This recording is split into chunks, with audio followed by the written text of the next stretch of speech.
I'm so excited to formally introduce our first game, SUPERVIVE.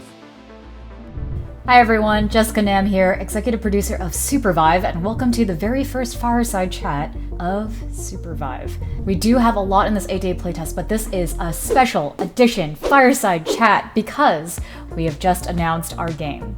Okay, let's run down the list. On the topic of more info about SUPERVIVE, we think our game should just stand on its own merits, even in alpha development. So, starting today, any playtester, creator, journalist, or streamer can share their opinions, create content, stream the game, write fanfiction, or make just about anything to do with SUPERVIVE without constraints. That means this announcement will come with a big wave of first looks from journalists, creators, and streamers who have come into our playtests, so go check them out to get an unfiltered take on what we're building. Okay, next topic. What the hell are we building?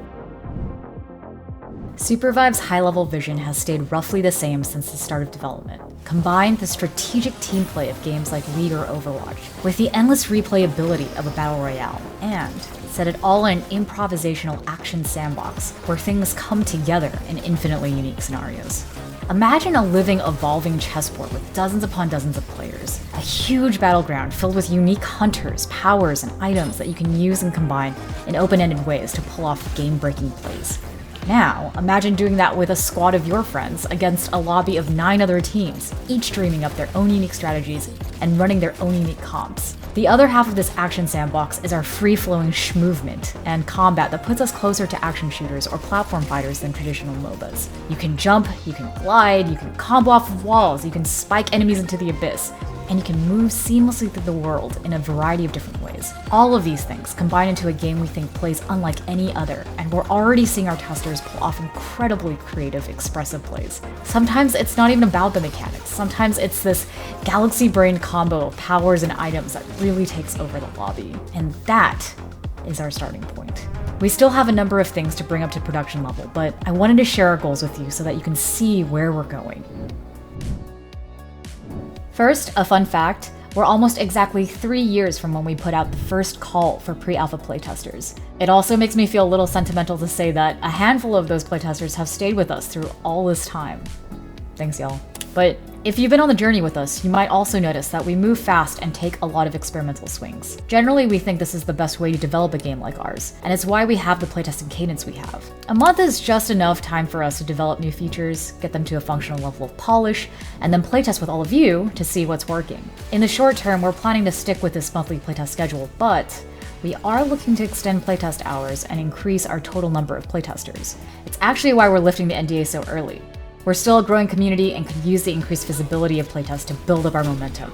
So, for those of you choosing to stream SUPERVIVE or make content in alpha development, I can't thank you enough for helping us spread the word. You are literally helping us develop faster.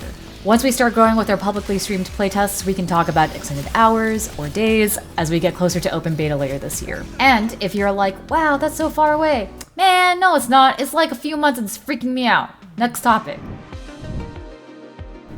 It's weird to talk about the games industry in a fireside chat, but 2023 and 2024 have been pretty hard years for game devs.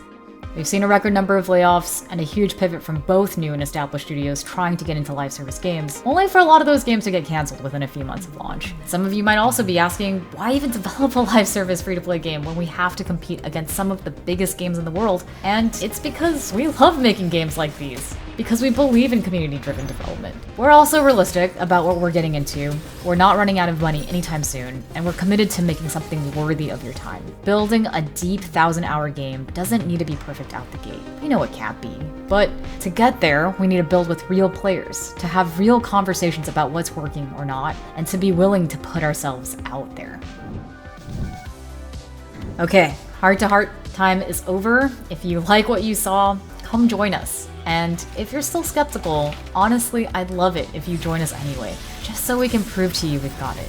And in return, we'll show up every playtest with a ton of improvements to make this a 10,000-hour game for you. I'll see you in this upcoming playtest.